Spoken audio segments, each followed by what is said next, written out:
नमस्कार दोस्तों, मैं आपकी दोस्त डॉक्टर श्वेता सिंह। उम्मीद करूंगी आप सब खुश होंगे, स्वस्थ होंगे। एडोलसेंस एज में हमें नहीं पता होता है कि क्या हमारे लिए सही है, क्या हमारे लिए गलत है। इसीलिए बच्चों को सही और गलत की पहचान करनी आनी चाहिए, क्योंकि हर रिश्ते को हम रिलेशनशिप का नाम नहीं दे सकते। कोई भी हमें स्माइल पास करता है तो हमें इस एज में ऐसा लगता है कि यह है हमारे लिए सही इंसान है, पर लेकिन जो चीज़ गलत है हमें पता होना चाहिए कि कौन इंसान हमें किस वे में देख रहा है।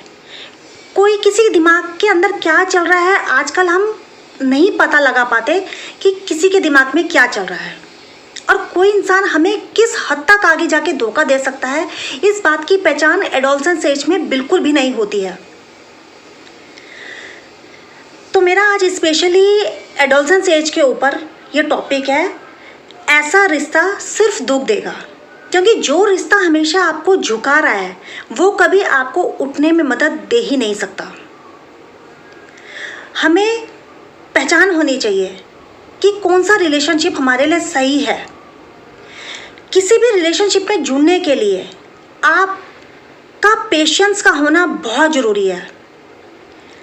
अपनी सीमा को इतनी जल्दी पार मत कीजिएगा कि आपको आगे जाके पछताना पड़े, क्योंकि हर कोई आजकल सिर्फ यूज़ एंड थ्रू का काम करता है। यूज़ किया और फेंका, यूज़ किया और फेंका। क्या आप एक 3 रुपए का पेन है जो कोई भी इंसान आपको यूज़ करेगा और फेंक देगा? नहीं ना। तो अपने आप को वैल्यूएबल बनाइए, अपनी इम्पोर्टेंस रखिए समाज में। ऐसा नहीं कि किसी ने स्माइल पास करी और उसके साथ आप कॉफ़ी पीने चल दिए, किसी ने भी आपको कुछ बोला और उसके साथ आप चल दिए। ऐसा बिल्कुल नहीं होना चाहिए। अगर माना आपकी किसी के साथ दोस्ती भी है तो उसको टाइम दीजिए। भले ही आप मिलिए, उनके साथ बैठ के गपशप कीजिए, आप उनके साथ चाहे कॉफ़ी पीने जाइए, कुछ भी कीजिए, पर लेकिन उस रिलेशनशिप में आने के लिए पेशेंस रखिए। उस इंसान को पहले पहचानिए कि वो इंसान आपके लिए ठीक है भी या नहीं, या वो इंसान आपका सिर्फ यूज़ ही तो नहीं कर रहा है।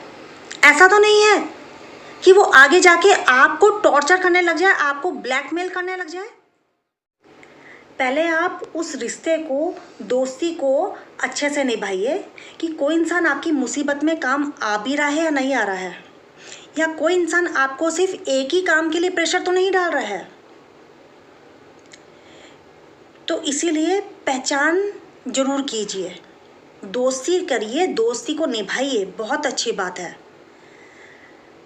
पर लेकिन अपनी सीमा का भी ध्यान रखिए, क्योंकि अपनी सीमा का ध्यान रखना भी आपके ही हाथ में। अपनी मम्मी पापा की मर्यादा का ध्यान भी रखना आपके ही हाथ में, क्योंकि एक बेटी अपने घर की शान आन बान होती है, अपने परिवार का अभिमान होती है, अपने परिवार की मर्यादा होती है। तो इसलिए अपने माता पिता की इज्जत को बनाए रखना भी आपके हाथ में है, आपका फर्ज बन जाता है। ऐसा ना हो कि आपके माता पिता की इज्जत आपके कारण, उनकी नज़रें नहीं झुकनी चाहिए समाज में। कोई भी ऐसा गलत कदम मत उठाइए किसी रिलेशनशिप में आने के चक्कर में कि मैं तो सिर्फ इसी से ही शादी करूंगी, इसी से ही प्यार करूंगी। वो आगे जाके ऐसा रिश्ता, हमेशा आपने भी देखा ही होगा या सुना ही होगा, बहुत नुकसानदेह होता है। मैं आपकी दोस्त डॉक्टर श्वेता सिंह ज़्यादा अपनी बात को आगे नहीं बढ़ाऊंगी। सही और गलत की पहचान करना सीखिए।